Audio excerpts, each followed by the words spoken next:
He lost one game and got trapped in it for 20 years. Today, the world champion lies dead, and the grandmaster calmly waits for police with a bloody queen in his hand. He doesn't scream or repent. He claims it was the only correct move. Are you ready to hear why death became his victory? The interrogation room reeked of stale air and other people's nerves. Fluorescent lights hummed overhead, flooding the space with a dead white glow that left no shadows and offered no shelter.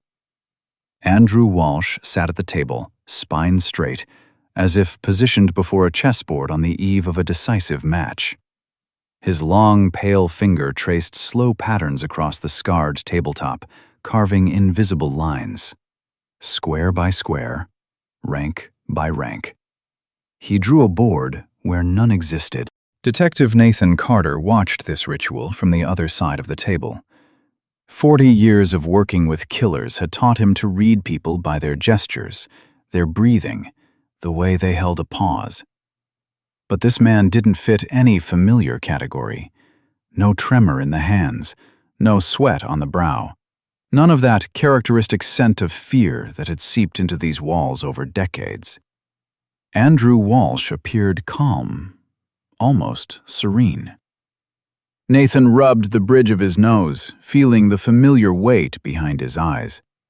3 hours of sleep in the last 24, 4 cups of coffee, one murder that had already hit the front pages, and a suspect who carried himself as though he sat not in lockup, but in a library. "Mr. Walsh," Nathan began, opening the case file. The finger on the tabletop froze. Walsh raised his eyes, gray-blue, faded, with that peculiar gaze that passes through the person across from him, seeing something beyond his shoulder. "I'm listening, Detective Carter." The voice steady, polite, strangely formal for a man accused of murder. Nathan flipped through the first pages of the protocol, though he remembered the contents by heart. The case appeared simple, almost mundane. Murder stemming from personal animosity, committed in a moment of passion. The suspect had called the police himself, waited for them at the crime scene, sitting beside the body. Confessed immediately. Open and shut. Checkmark in the report. But the details refused to arrange themselves into a familiar picture. Victor Crane. Nathan read in a monotone, as if announcing tournament results. 52 years old, multiple-time world chess champion. Death resulted from blunt force trauma to the skull, inflicted with a heavy object in a closed room at the Metropolitan Hotel, room 318. He looked up. Walsh listened without moving. "You admitted guilt at the crime scene. According to your statement, the murder weapon was a weighted, collectible chess piece. A queen." The pause hung in the air, thick and sticky. "Is that correct?" Nathan clarified. "Correct." Not a second's hesitation. No attempts to justify or soften the formulation. Nathan placed his pen on the table, laced his fingers together. He needed to see a reaction. A living person beneath this mask of composure. "Mr. Walsh, did you kill Victor Crane?" Walsh's finger touched an imaginary square on the table. F5, Nathan thought automatically, not understanding where the thought came from. Andrew raised his eyes to him, cold, empty, burned out from within. "Yes." One word, short as a blow. Then, after a pause that rang in his ears, "It was the only possible move." Nathan leaned back in his chair. The room grew colder. The phrase sounded not like a metaphor, not like an attempt at eloquence. It sounded like a mathematical formula, like a law of nature that cannot be disputed. "The only possible move," Nathan repeated slowly, tasting the words. "Are you saying you had no choice?" "I had a choice 20 years ago," Andrew answered quietly. "But it was made for me." Nathan pulled out his notepad, wrote down the phrase, then looked at Walsh again. "You were informed of your right to an attorney?" "I was." Do you wish to exercise that right? A barely perceptible smile appeared on Andrew's lips, not mocking, sad. The smile of a man offered an umbrella in the middle of a fire. "Thank you, Detective Carter," he said with almost old-fashioned courtesy. "But I don't need a defender. I'm playing this game myself." Nathan clenched his jaw. Refusal of counsel formally simplified the case, but an experienced detective saw a troubling signal in this. Before him sat not a broken criminal awaiting sentencing. Before him sat a man absolutely confident in the correctness of his actions. A man who asked for no forgiveness because he believed none was required. "All right," Nathan said, changing tactics. He leaned back, set aside his notepad, allowed himself to appear less official. "Then help me understand. Let's start not with today. Tell me about that match, 20 years ago. What happened in that hall?" This was the key, turning in a rusted lock. Andrew froze. His finger stilled above the imaginary board. His breath caught for a fraction of a second, the only sign that something lived beneath the icy surface. Then he closed his eyes, and when he opened them again, his gaze traveled somewhere far away, through the gray walls, through decades. "Grand Hall," he said quietly, and for the first time emotion cut through his voice. "New York. Championship finals. I was 21 years old." Nathan didn't interrupt. He had learned this over years of work, to remain silent at the right moment and listen. The hall was packed. 1,200 seats, every one occupied. People stood along the walls. Journalists, cameras. Spotlight beams so bright it hurt to watch the white pieces. Andrew spoke in a monotone, as if reading a protocol, but his fingers moved across the table again, arranging invisible pieces. Across from me sat Victor Crane, 30 years old, already famous, already recognized. But I wasn't afraid of him. I saw the board. I saw the position. I felt how it breathed, how it opened before me. This was my game, my music. His voice strengthened, passion appearing in it, almost feverish. On the 37th move, I executed a combination. 7 moves ahead, each precise as a scalpel strike. Crane went pale. I saw it. He understood he was losing. The hall fell silent. Everyone understood. A new champion was being born. Andrew clenched his fist on the table. One move remained. Knight to e5. Simple. Obvious. The only one. I reached out my hand. He fell silent. His hand trembled, suspended in the air. And something went wrong. Nathan finished quietly for him. I took a pawn, Andrew exhaled, and in that exhalation lived 20 years of pain. Instead of the knight, I moved the damned pawn to c4, automatically, without thinking. The clock was ticking, the hall pressed down, and my hand betrayed me. He opened his eyes, and Nathan saw emptiness in them. Crane won in 8 moves, elegantly, beautifully. The hall erupted in applause. They shook my hand, said, "Good game." And I sat staring at the board, unable to understand how it happened, how I could make a move I never made, that I hadn't seen in any variation. Silence settled, dense and suffocating. Nathan gave him a minute, then said gently, "Mr. Walsh, I understand this was difficult, but it was just a game. People lose, even great ones. That's no reason to—" He didn't finish. Andrew shot up with such force the chair crashed against the wall. His hands pressed into the table, knuckles white. His face contorted, not with rage, but with pure, primal pain. Suddenly the room held too little air and too much danger. "Just a game?" he hissed, looming over the table. Just? Behind the one-way mirror came a rustle, security preparing to burst in. But Nathan didn't move. He held Andrew's gaze, met it calmly and firmly. Andrew, sit down. 2 words. No threat, no shouting. Simply a command wrapped in statement of fact. Walsh froze. Breath tore from his chest unevenly. Then, slowly, as though air had been released from him, he sank back into the chair, covered his face with his hands. His shoulders shook.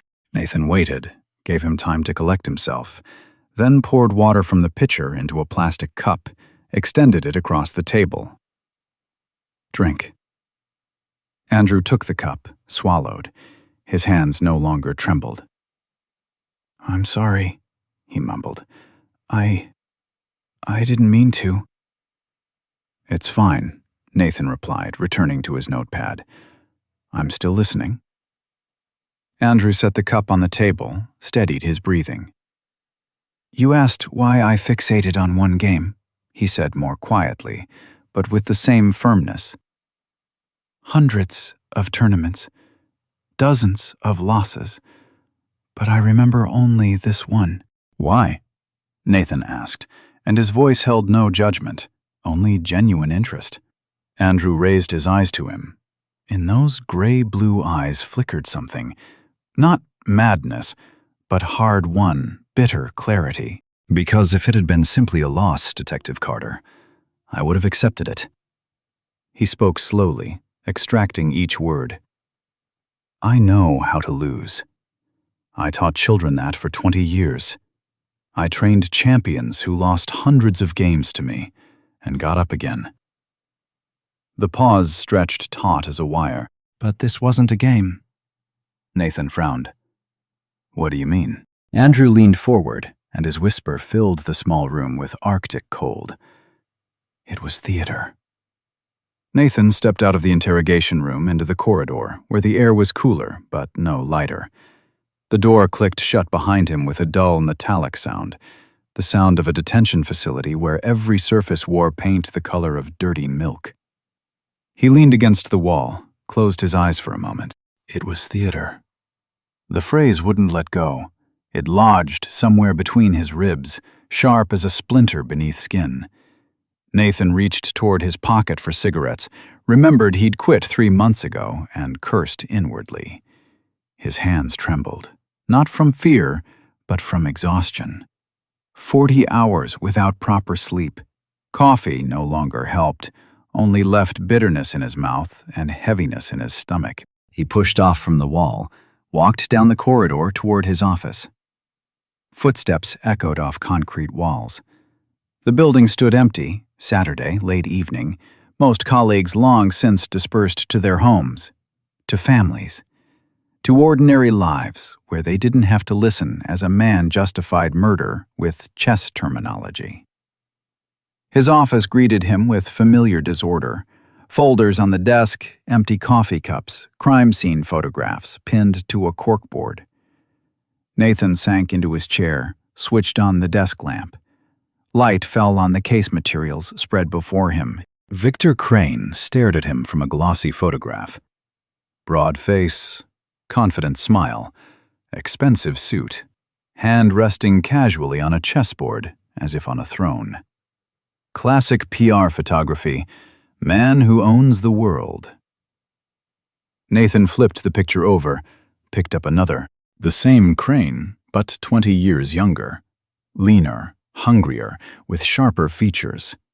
In this photo, he stood beside a board with a trophy in his hands. Winner. Next to him, a young man in a cheap blazer, pale, with a strained smile. Andrew Walsh. 21 years old. Second place. Nathan placed the photo beside Crane's portrait, squinted. 2 men, 2 paths, 1 sword. The other stopped. And then one killed the other. He pulled the crime scene report from the folder. Metropolitan Hotel, room 318, suite. Expensive, quiet. A suitable place for a meeting between two old acquaintances. Or for murder. Nathan skimmed the text, though he remembered it by heart. Body discovered at 8:30 in the evening. Crane lay on the floor near the coffee table. Blow to the back of the head. Powerful. Precise. One was enough. Weapon. A chess piece. A queen. Heavy, collectible, made of brass or bronze. An expensive thing. Beautiful. Lethal if struck with force. Walsh sat beside the body when police arrived. Didn't resist. Didn't try to flee. Simply sat, staring at the board arranged on that same table. The board. Nathan pulled out another photograph. Close-up. 64 squares. 32 pieces. The position on the board appeared unfinished. The game interrupted somewhere in the middle. White and black pieces stood in some complex formation that Nathan couldn't decipher. He wasn't a chess player. Played as a child with his grandfather, understood how the pieces moved, but nothing more. To him, this was simply a board with wooden figures. To Walsh, it was an entire world. Nathan rubbed the bridge of his nose, feeling the familiar dull pain behind his eyes. The case seemed simple. Suspect confessed. Motive clear. Old grievance, revenge for a loss. Weapon found. Evidence collected. Court would pass sentence, and the case would close. But something didn't fit. 20 years. A full 20 years Walsh lived with that defeat. Worked as a coach. Taught children. Won small tournaments. Didn't slide into alcohol. Didn't break. Didn't vanish. Lived. Endured. And suddenly, murder. Why now? What changed? Nathan opened his notepad where he'd written Walsh's phrases. His handwriting was careless. He'd written quickly, trying to capture intonation, not merely words. I had a choice 20 years ago, but it was made for me. It was theater. Nathan underlined the last phrase twice. Theater. Production. Something not real. Walsh claimed they forced him to lose, or arranged his defeat. But how? How can you force a chess player to make a move he didn't want to make? Hypnosis? Absurd. Drugs? They checked, no traces. Threats? Walsh said not a word about that. Nathan leaned back in his chair, stared at the ceiling. Somewhere in the building's depths, ventilation hummed, monotonous and endless. He tried to picture that scene.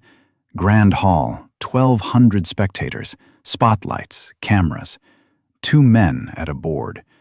One makes a move, the other wins. The hall erupts in applause. Normal game, ordinary competition. One won, the other lost. Where's the theater in that?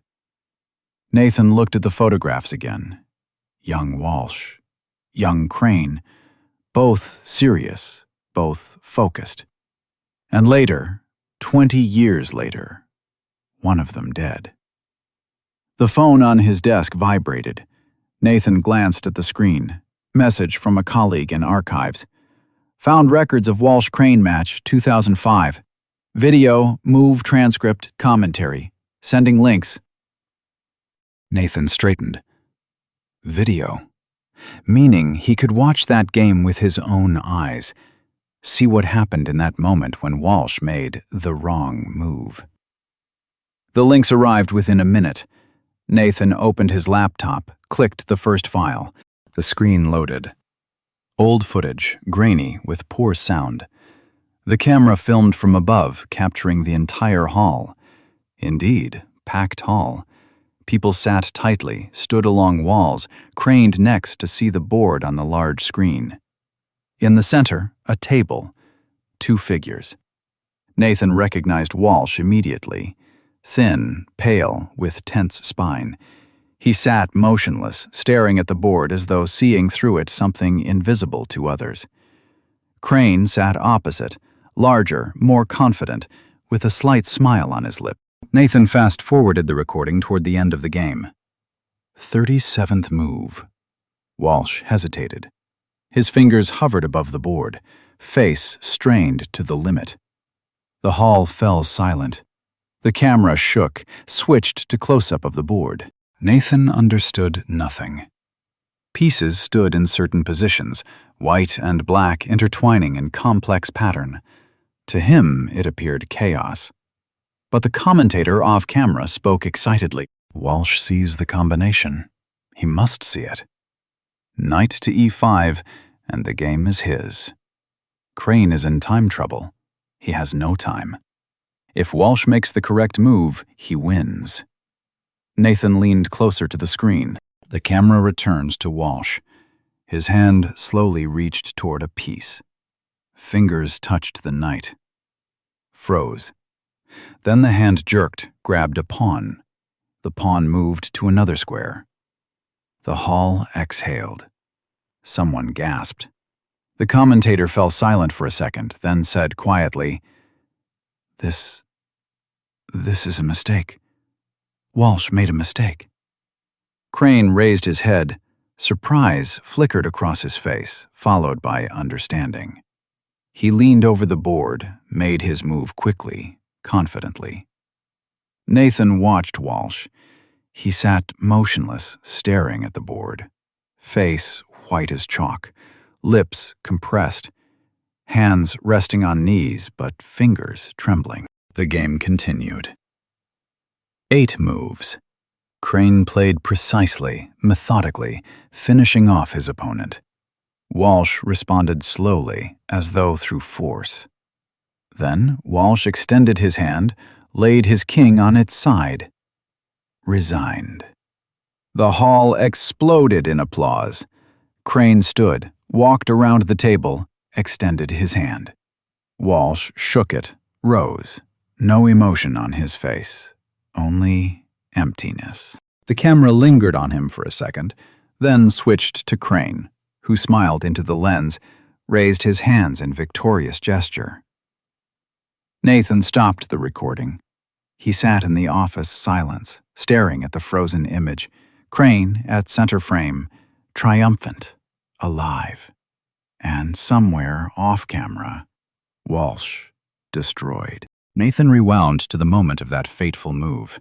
Again and again watched as Walsh's hand reached for the knight, froze, jerked, grabbed the pawn. Jerked. Nathan frowned. The movement appeared strange, not smooth, not natural, as though Walsh wanted to take one piece, but his hand went to another. Or was it simply nerves, stress, time pressure? Nathan opened the second file, game transcript. Long list of moves recorded in chess notation. To Nathan, this was gibberish, but he read the final moves aloud, speaking slowly. 37th move. White, pawn c3 to c4. Black, queen. He fell silent, returned to the video, to the off-camera commentary. Knight to e5, and the game is his. But Walsh moved a pawn. Why? Nathan looked at the freeze frame again. Walsh's hand suspended above the board. Strained face, eyes full of concentration. And then, the jerky movement. As though someone pulled a string, Nathan shook his head, chasing away the absurd thought. Exhaustion. He'd sat over this case too long, started seeing things that weren't there. But what if Walsh wasn't lying? What if he truly wanted to make one move, but made another? How? Nathan closed the laptop, rubbed his face with his palms. He needed to speak with someone who understood chess. Someone who could explain whether such a thing was possible. To make such a stupid mistake at the decisive moment. Or perhaps it wasn't a mistake. The phone vibrated again. Nathan glanced. Unfamiliar number. Carter speaking. Detective Carter? A woman's voice, young, agitated. This is Sarah Cross. I'm a journalist, writing a piece about the Walsh case. May I ask you a couple questions? Nathan sighed. Journalists. Of course. The case already hit the press. "Grandmaster killed world champion." Headlines write themselves. "No comment," he said wearily. "Wait! Don't hang up!" The voice grew more insistent. "I'm not after a sensation. I studied that game. From 20 years ago. Walsh's move on the 37th. It really does appear strange." Nathan straightened. "Strange? In what sense?" "In the sense..." She paused, choosing words. "It wasn't just a losing move. It was the move of an idiot. And Walsh is no idiot. He was a prodigy, a grandmaster. Someone who saw the board 10 moves ahead. Such people don't make beginner mistakes." Nathan remained silent. "I want to understand," Sarah continued. "If you give me access to the investigation materials, "No," Nathan cut her off. "No access. But..." He paused, weighing options. "A meeting. Tomorrow. Unofficial. I want to hear your theory." "Seriously?" "Seriously." He dictated the address of a cafe near the precinct. 10 in the morning. "I'll be there.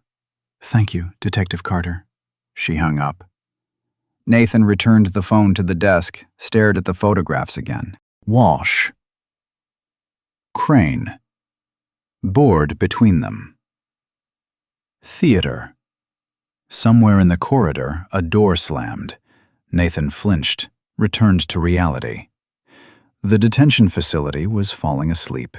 Soon the last lights would go out, leaving only the duty officer, ticking silence. And below, in his cell, Walsh sits on a cot, drawing invisible squares on the wall with his fingers. Nathan gathered papers, put them in the folder, switched off the lamp. Tomorrow he would meet the journalist. Tomorrow he would return to Walsh with new questions. Tomorrow he would begin excavating a past someone had worked very hard to bury 20 years ago. He exited the office, locked the door, walked down the empty corridor toward the exit. Behind him remained photographs, video recordings, protocols, and one question that gave no peace. What if Andrew Walsh was telling the truth? The detective sat across from him, writing something in his notepad. Andrew tracked the pen's movement, short, jerky strokes, as though Nathan tried to capture not words but intonations, the pauses between them. A chess player in that gesture. Nathan looked up from the notepad, met his eyes directly. "Tell me how the idea for this rematch even came about." Andrew leaned back in his chair. The question was logical, natural, expected. He'd been preparing for it for 20 years. "It wasn't my initiative," he said evenly. "Cold calculation by the Federation." Nathan raised an eyebrow. "The Federation?" "They needed a beautiful story." Andrew folded his hands on the table, interlaced his fingers. "Return of the prodigal genius. Last battle of titans. You understand how modern sports works, Detective Carter. It's not about the game. It's about selling emotions." Nathan nodded but said nothing, listened. "They called me last December." Andrew spoke slowly, measuring each phrase. "Federation official. Stephen Lawrence, the same one I'd met with in that bar." His voice was upbeat, businesslike. Said they were planning an anniversary tournament. 20 years since that match. Symbolic rematch between me and Crane. "And you agreed?" "Instantly." Nathan frowned. "Why instantly? You didn't negotiate terms? Didn't demand guarantees?" Andrew smiled, dryly, without joy. To their absolute surprise, they prepared for negotiations, my tantrums, lengthy persuasion, and I simply said, yes. For them, this was a sign of desperation. They decided the old failure was clinging to his last chance to reclaim his name. "And for you?" Andrew remained silent, drew his finger across the table, horizontal, vertical, square. "For me, it was fate's gift. First move in my own combination. They themselves offered me the perfect stage for the finale. Silence settled between them, heavy and sticky. Nathan wrote something, then raised his eyes again. Describe the preparation. How did you live those months?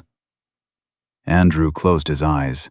Memories flooded in, vivid, sharp, almost painful. He stepped out of his apartment for the first time in 20 years, not as a ghost, but as a person. The training facility greeted him with the smell of fresh wood, coffee, and tense silence before a match. Young grandmasters he'd once coached regarded him with cautious respect. Old acquaintances avoided eye contact, or, conversely, clapped his shoulder too loudly, too falsely. But the board. God, the board came alive again. Every morning he sat before it, and the world narrowed to 64 squares. Pieces moved in his head with their former clarity. Variations unfolded like flowers beneath the sun.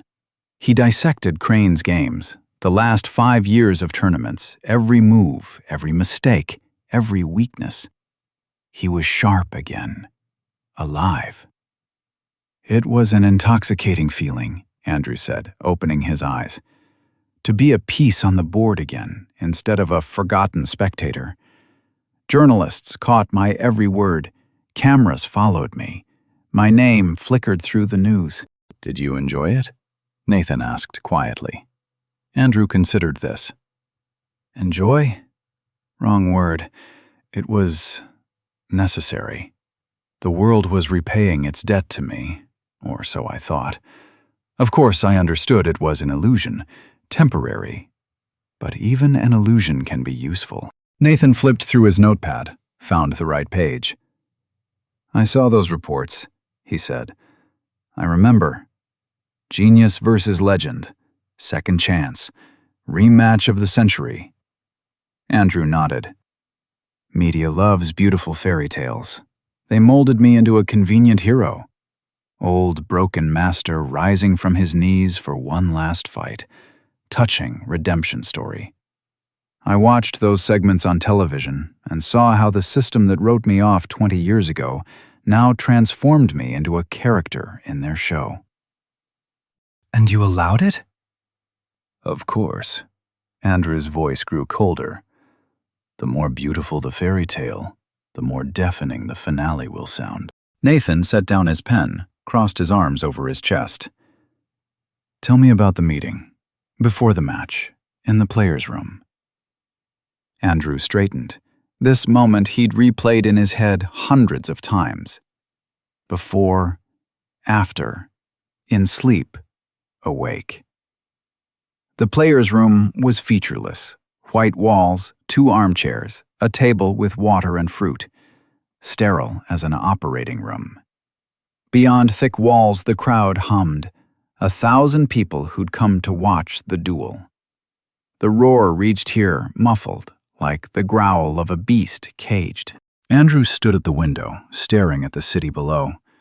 His hands were cold. In his jacket pocket lay a heavy piece, a collectible brass queen. He'd brought it as a talisman, or as a weapon. The line between these concepts had blurred long ago. The door opened quietly. Andrew didn't turn immediately. Heard footsteps, soft, confident. Andrew, Crane's voice, calm, friendly, with a faint shade of... what? Sympathy? Superiority? Andrew turned. Victor stood in the doorway, impeccable in an expensive suit. Broad shoulders, straight spine, the face of a man accustomed to cameras and applause. He stepped forward, extended a bottle of water. Here, it's always stuffy before we go out. Andrew took the bottle without breaking eye contact with Crane's face. Victor sat in an armchair, leaned back, crossed his legs, appeared relaxed. But Andrew saw tension at the corners of his mouth, a slight tremor in his fingers. Nervous. I'm glad you agreed, Crane said quietly. Andrew remained silent. I hope this time they'll at least let us play honestly." The phrase hung in the air. Andrew squeezed the bottle until the plastic crackled. "Let us play honestly this time." What was that? Admission? Hint? Or simply an empty phrase tossed out for propriety? Crane watched him calmly, almost benevolently. His face displayed a mixture of emotions: wordless apology, unexplained pity, the condescension of a victor who can afford magnanimity, cowardly attempt at reconciliation, half-hearted, incomplete, insufficient. "You knew everything," Andrew said slowly, articulating each word. Crane blinked. "What?" "You knew, 20 years ago, you knew the game was rigged." Victor sighed, rubbed his face with his palms. "Andrew, that was a long time ago. We were both young. The system pressured everyone. I didn't—" Kept silent. Andrew cut him off sharply. "You stayed silent for 20 years, won tournaments, gave interviews, built a career, and kept silent." Crane stood, raised his hands in a conciliatory gesture. "Listen, I understand you're angry, but now we have a chance to fix everything. Play honestly. Show the world who's better." Andrew smiled mirthlessly. "Victor, do you really think one game will change anything?" "It might change things for you." Andrew ran his hand over his pocket, felt the cold weight of the queen. Blood pounded in his temples. Muscles tensed. He imagined taking 3 steps forward, his hand with the piece rising. No, not now. Not here. Too soon. He exhaled slowly, forced himself to relax his fingers. "Thanks for the water," he said evenly. Crane nodded, visibly relieved the conflict hadn't escalated. "See you at the board." The door closed behind him. Andrew remained alone. He sat in the armchair, gripped the queen in his fist. This internal battle, to restrain himself, maintain the mask, not break, was harder than any chess game. Because what hung in the balance was the single, perfectly calculated move. "That was your chance!" Nathan's voice returned Andrew to the present. The detective leaned forward, his face twisted with incomprehension.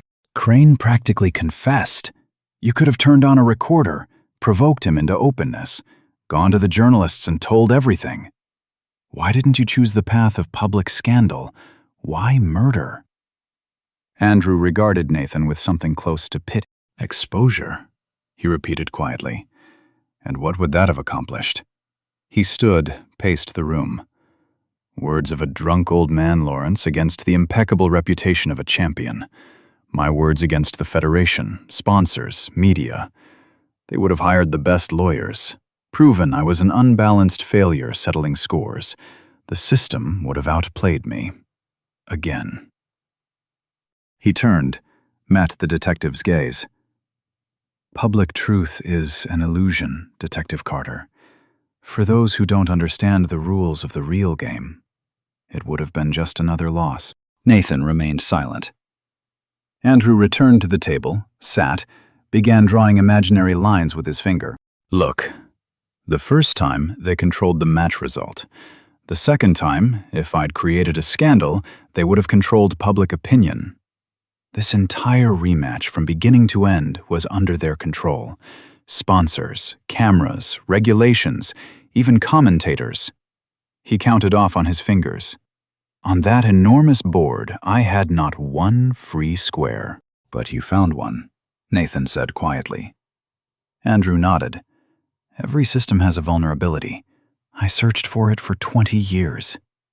His voice dropped lower, almost hypnotic. "That room. 5 minutes without cameras, without security, without witnesses. The only point in the entire universe that no one controlled. Perfect field for my move. Absolutely free." He looked Nathan in the eyes. "Mine."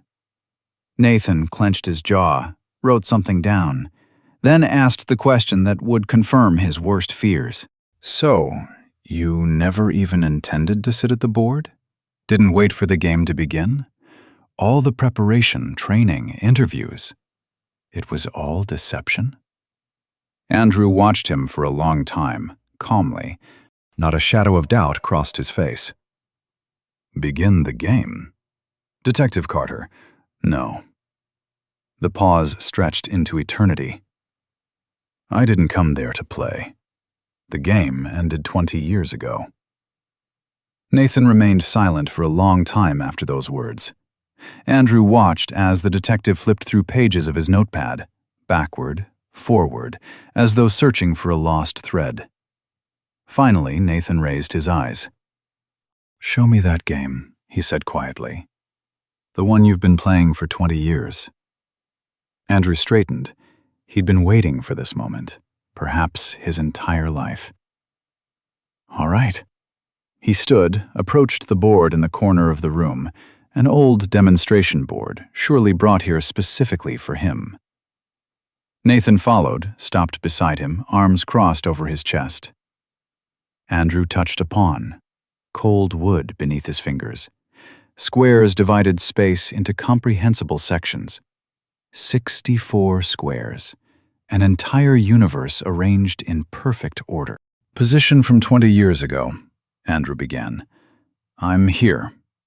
He placed the white king at the center of the board. Victor here. Black king opposite. Federation, sponsors, media, they surround us both. He arranged black pieces in a circle. The game proceeds, and I must win. Must. Because it's the only way to prove I was worth something. Nathan nodded, listening. But at the decisive moment, Andrew moved several pieces, creating a position. Interference occurs. One move I couldn't foresee. Not because I calculated poorly, but because someone changed the rules of the game. He removed a white piece from the board with a sharp motion. Checkmate. Game over. Everyone applauds Victor. They forget me. For 20 years I live in this position, frozen, like a position in a textbook. White lost. Analysis shows inevitability of defeat. Andrew turned to Nathan. But I continued analyzing. Every day, every night. And finally I saw it. The pause stretched out. Saw what? Nathan asked. The variation everyone missed. Andrew's voice strengthened. You see, Detective Carter, chess is a closed system. It has rules, limitations, prohibitions. But life provides access to other pieces. He took the black king, Victor's piece, and slowly laid it on its side. This was the only move that guaranteed a result. Absolute completion of the position. Not victory in the game, victory over the very system that decided 20 years ago who I should be. Nathan stared at the board, then at Andrew. Tension showed on his face. Do you really believe this? The detective asked carefully. That murder was a chess move? Not just a move. Andrew returned to the table, sat. A mating combination. Multi-move sequence calculated years ahead. I created the conditions. Agreed to the rematch. Underwent preparation. Gave interviews. Did everything to find myself in that room, alone with Victor, at the only point in space free from system control. He spoke evenly, almost mechanically, like a commentator analyzing a grandmaster's game. Every element was calculated. Time, 5 minutes before the match. Place, room without cameras. Means, heavy chess piece I brought as a talisman. Even an alibi in case something went wrong. Emotional breakdown of an old failure. But there was no breakdown, Detective Carter. This was pure, flawless logic. Nathan slowly sat back at the table, wrote something down, then stared at his notes for a long time. Tell me, he said without raising his eyes. How did you feel immediately after? The question caught Andrew off guard. He expected accusations, shouting, questions about motives, evidence, regrets, but not this. After? Yes, when it was over. When you stood above the body, what did you feel? Andrew closed his eyes. Memory returned him there, to that room where Victor lay motionless, temples shattered. The smell of blood, metallic and sharp. Silence so dense he could hear his own heartbeat. Relief, he said slowly. The game completed. The combination worked. Everything fell into place. And nothing else? Andrew opened his eyes. What do you want to hear?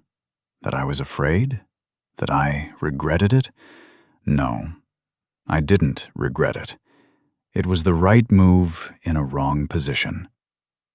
Nathan nodded, but something new appeared in his gaze. Not judgment, rather sadness.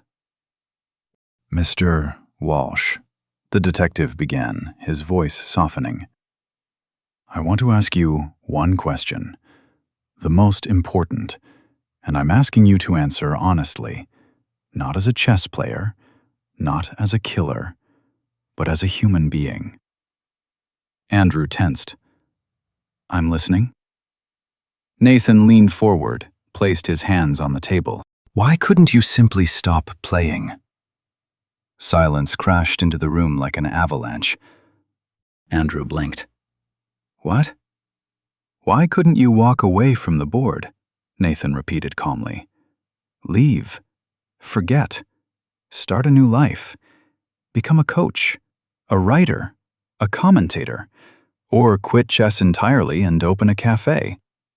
Why did you need to keep playing the same game for 20 years? Andrew opened his mouth, but words wouldn't come. The question was absurd, inappropriate. How could he? How at all? Because, he stumbled, because the position required resolution. What position? Nathan wouldn't let go. That game ended 20 years ago. Victor won. The Federation forgot about you. The world moved on. The only one who kept that position open was you. No, Andrew shook his head. You don't understand. It wasn't just a game. It was my life. Everything I was. If I abandon it... What? Nathan stared directly into his eyes. What happens if you abandon it? Andrew felt something inside begin to crack. Like a wall he'd built over years, giving its first, almost inaudible fracture. Then everything loses meaning, he said hollowly. 20 years of my life. All the sacrifices. All the losses. If I simply walk away, it means admitting I surrendered. That I'm a pawn swept from the board with no right to return. Nathan nodded slowly. You were afraid to live without the board. Andrew froze. The phrase hung in the air, simple and terrifying. His voice broke. I wasn't afraid. I simply couldn't do otherwise. Chess is the only thing I was truly good at. The only thing that made me... someone. Without it, I'm not Andrew Walsh, Grandmaster. I'm just Andrew. Nobody. And is that bad? The question sounded so quiet, Andrew barely heard it. What? Being just Andrew. A person. Not a piece, not a genius, not a failure. Simply a living person who has the right to make mistakes, to have a new life, to make choices not dictated by position. Andrew clenched his fists, muscles tensed, blood pounded in his temples. You don't understand, he repeated, but his voice no longer sounded as certain. "The system broke me. They took everything from me. I had to." "Had to what? Kill a man?" Nathan interrupted, and for the first time hardness cut through his voice. "Do you really think that restored justice? That Victor Crane deserved death for staying silent 20 years ago?" "He didn't just stay silent," Andrew erupted into shouting. "He lived my life. Used the fame, money, recognition that should have been mine."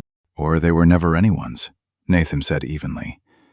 "Because that's not life, Mr. Walsh. That's an illusion.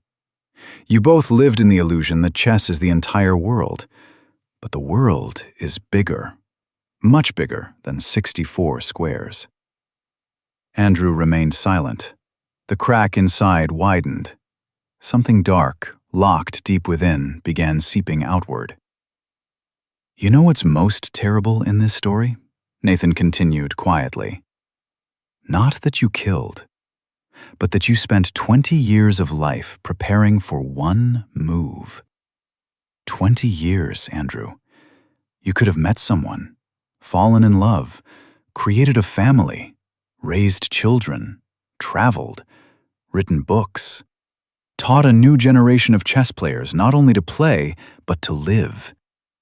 You could have been happy." "Happiness." Andrew smiled mirthlessly, but the laugh came out broken. "Easy word for those who've never lost themselves." "You didn't lose yourself in that game," Nathan said. "You lost yourself in the decision to never leave it." Silence. Andrew stared at his hands. They trembled. When did this start? Just now? Or long ago, only he hadn't noticed? "You could have stopped playing at any moment," Nathan repeated. "Any moment. After a year, after 5, after 10, even a minute before you struck Crane. You always had a choice. You simply didn't want to see it. Because choice is frightening. Choice means responsibility. But chess is convenient. There's always a correct move. Position dictates, and you execute. No guilt, no freedom." Andrew felt the wall collapsing. Slowly, inevitably, like a position impossible to defend. "I thought," he began, his voice trembling traitorously. "I thought that if I finished the game, if I made that final move, I could finally step away from the board, be free." "And are you free?" Nathan asked. Andrew raised his eyes, looked at the detective, at the interrogation room walls, at the board in the corner where pieces froze in a meaningless position. "No," he whispered. "I simply moved to another square, from one prison to another." Nathan leaned back in his chair. "You know what your main mistake was, Mr. Walsh? Your entire life you thought you were playing chess, calculated moves, searched for combinations, built strategies. But life isn't chess. In life, there's no only correct move, no inevitable positions. There are only people who make choices and bear responsibility for them." Andrew sat motionless. Inside, something finally broke. Not with a crash, quietly, like ice that melts and flows into water, leaving no trace. "I calculated everything wrong," he said, almost soundlessly. "What?" "I thought I was playing that game, the 20-year-old one, against Victor, against the Federation, against everyone. But actually," he swallowed, "I was playing an entirely different game, against myself. And I lost at the moment I decided I had no choice." Nathan said nothing. Let the words hang, settle. Andrew raised his gaze. "I could have left," he said, and something new cut through his voice. Not justification, not pride, but simple, naked realization. At any moment, I could have chosen life. But I chose the board, because on the board, I wasn't afraid. There were rules, logic, predictability. But in life, I didn't know how. He covered his face with his hands. I hid behind pieces, hid for 20 years, and called it seeking justice. But there was no justice there, only my cowardice. Fear of living without a role, without a title, without a game to tell me who I am. Nathan slowly stood, approached the board, swept all the pieces to the floor with one motion of his hand. They fell with a dull thud, scattered across the floor. Now, he said quietly, the game is truly over. Andrew stared at the empty board. 64 empty squares, without kings, without pawns, without meaning. And suddenly, for the first time in 20 years, he felt not relief, but devastating, boundless anguish. I was just calculating the wrong game the whole time, he whispered. Nathan returned to the table, picked up his pen, watched Andrew for a long time. Do you understand that now? Andrew nodded, slowly, wearily. Now. Too late? The pause stretched, filled the space.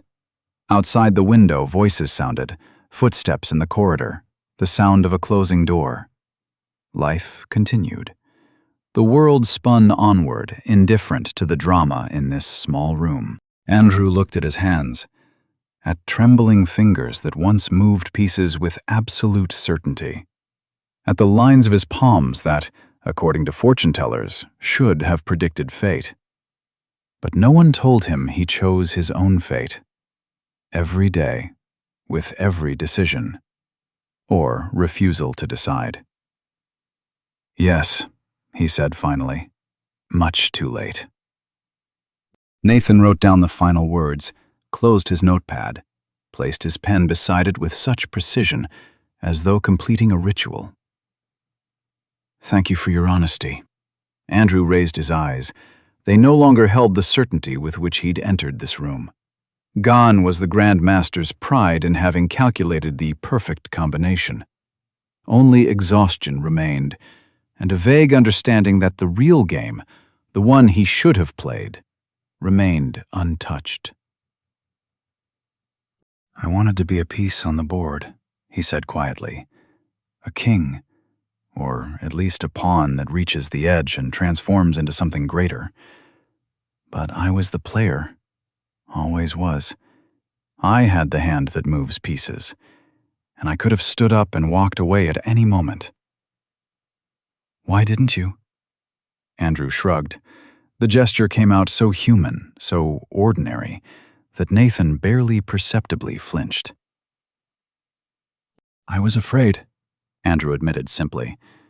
Afraid to learn who I was without chess, without the title, without that story I'd been telling myself for 20 years. Turns out I'm a man who killed another man out of fear of being nobody. That's who I am. He stood.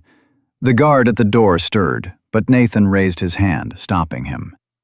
Andrew approached the scattered pieces on the floor, bent down, picked one up. A white pawn, worn with a scratch on its side. He turned it in his fingers, held it to the light. Small piece, he said, weakest on the board, but it has one advantage. It can only move forward, not backward, not sideways, only forward. He placed the pawn on the edge of the table before Nathan. I spent my life trying to go backward, fix the past, replay an old game. He shook his head. But I should have simply moved forward, like a pawn, one step after another, into a new life. Nathan took the piece, looked at it, then at Andrew. "You'll understand this," the detective said quietly. "But understanding doesn't cancel consequences." "I understand that," Andrew answered. "Finally understand."